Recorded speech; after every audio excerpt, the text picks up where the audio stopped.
In this video, we will look at the best case, average case, and the worst case scenarios of the performance of algorithms.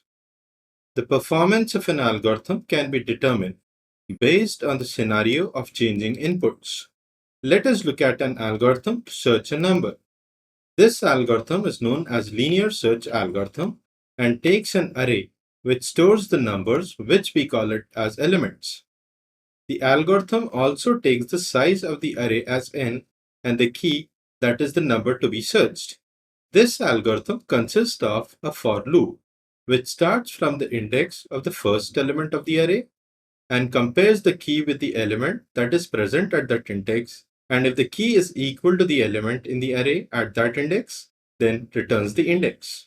Otherwise, the for loop moves to the next index, then compares the key is equal to the element in the array at that index, then returns the index. Otherwise, the for loop moves to the next index. This process continues till the last element in the array, and in the for loop, if the key is equal to the element in the array, then the index is returned. And when the for loop completes and still the key is not found, then the algorithm returns -1, which means the key is not found in the array. Now, there are three scenarios here. The key which we are trying to search may be the first element, or the key which we are trying to search may be somewhere in the middle, or the key which we are trying to search may be the last element in the array, or the key which we are trying to search may not be there in the array. For example, if we are searching an element 84, that is the key is 84. The linear search algorithm uses the for loop, which starts with I1, which is the first index. Then compares the key 84 with the element present at the first index, which is also 84. Therefore, the key or the element we are trying to search, that is 84, is found at the first index, and the algorithm returns the first index. Now, once the key is found at the first index, then in such a situation, there is no need to search the rest of the n elements of the array, because we have found the element at the first step, making only one comparison and the search is successful. This scenario is known as the best case, where the element we are trying to search is found at the first element in the array. The second scenario would be that the element we are trying to search may be present somewhere in the middle of the array. For example, if we are trying to search an element 21, that is the key is 21. The linear search algorithm uses the for loop, which starts from I equal to 1, which is the first index. Then compares the key, which is 21, with the element present at the first index, which is 84. The comparison is false, so the for loop moves to the next index. Then compares the key, which is 21, with the element present at the second index, which is 47. The comparison is false, so the for loop moves to the next index. Then compares the key, which is 21, with the element present at the third index, which is also 21. Therefore, the key or the element we are trying to search, that is 21, is found at the third index, and the algorithm returns the third index. Now, once the key is found at the third index, then even in this scenario, there is no need to search the rest of the elements in the array using the for loop, because we have already found the element after looping for some time and making few comparisons, and the search is successful. This scenario is known as the average case, where the element we are trying to search is found somewhere in the middle of the array. The third scenario would be that the element we are trying to search may be the last element. For example, if we are trying to search an element 15, that is the key is 15. The linear search algorithm uses the for loop, which starts from index I equal to 1, which is the first index. Then compares the key, which is 15, with the element present at the first index, which is 84. The comparison is false, so the for loop moves to the next index. Then compares the key, which is 15, with the element present at the second index, which is 47. The comparison is false, so the for loop moves to the next index. Then compares the key, which is 15, with the element present at that index. the comparison is false. So the for loop moves to the next index. This process continues till the last element of the array, where the key is 15, and the element present at the last index is also 15. Therefore, the key or the element we are trying to search, that is 15, is found at the last index, which is in this case 5, and the algorithm returns the fifth index in this case.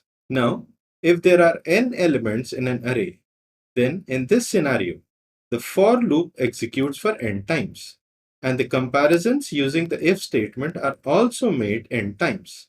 And at the nth time, the key is found and the search is successful. This scenario is known as the worst case, where the element we are trying to search is found at the last element of the array. Let us look at another scenario. For example, if we are trying to search element 90, that is, the key is 90. The linear search uses the for loop, which starts from first index, compares the key with the element at the first index. The comparison is false, so the loop moves to the next index. The comparison is performed. This process continues until the for loop reaches the last index, and even at the last index, the key is not equal to the element at the last index. Therefore, the key or the element we are trying to search, that is 90, is not found at any index, and the for loop terminates with the algorithm returning -1. Now, if there are n elements in an array, then even in this case, the for loop executes for n times, and the comparisons using the if statement are also made n times, and the key is not found, which means the search is unsuccessful. This scenario is also known as the worst case, where the element we are trying to search is not found in the array. So there are three scenarios: the best, the average, and the worst case. In analysis of algorithms, we are not concerned about the best case. Instead, we focus on the average case, and more importantly, we focus on the worst case running time. That is, we should be more bothered about the worst case scenario, since knowing the worst case scenario gives us a guarantee that running time of an algorithm is not going to be larger than the worst case scenario. Let us look at another aspect. In some algorithms, the best case or the average case and the worst case running time may be same. Let us look at this algorithm to find the sum of elements. This algorithm takes an array which stores the elements and also takes the size of the array as n. This algorithm uses a variable s, which is initialized to 0 and is used to store the sum of elements at each iteration. Then we have a for loop, which starts from the index of the first element of the array, then adds the element present at that index with the variable s, and assigns the result back to variable s. Then the for loop moves to the next index, then adds the element present at that index with the variable s and assigns the result back to variable s. This process continues till the last element in the array, which is added to the variable s, and the result is assigned back to variable s. Then the for loop terminates and the algorithm returns the variable s, which stores the sum of all the elements or the sum of n elements in the array. So this is how this algorithm works. Now if you observe, to solve this problem of sum of n elements, we have to traverse all the n elements and there is no other way. That is, if there are n elements in an array, then the for loop has to always execute for n times. And in each iteration, the elements are added.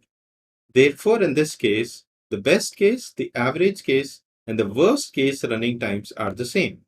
So this is all about the three scenarios, that is the best case, average case, and worst case performance of an algorithm.